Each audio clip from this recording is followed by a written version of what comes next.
Hello guys, welcome back for another video of Service Reset My Car. Today I'm going to show you how you can reset the surface indicator of a Peugeot 308 manually. We changed the oil and the oil filter, and I'm going to show you how you can get rid of this sign over here, this sign, for yourself. Before we start, I want to mention our YouTube channel, Service Reset My Car. Have a look at our channel for more than 300 other videos on how to reset different kind of stuff.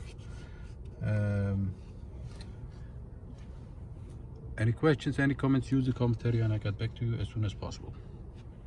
Okay, let's start with this one. When we turn the ignition on, we have an indicator flashing over here, and this is how you can get rid of that. First step is to turn the ignition off.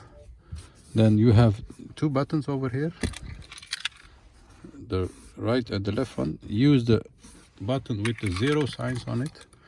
Press it, one moment. Press it, keep pressing that, turn the ignition on, and there is a timer counting from 10 to 0. Wait for it to let go the button to reach it to 0, and once you have reached 0, you can see that the indicator doesn't flash here anymore. So once again, ignition off, press this button, hold it, let it count back to 0.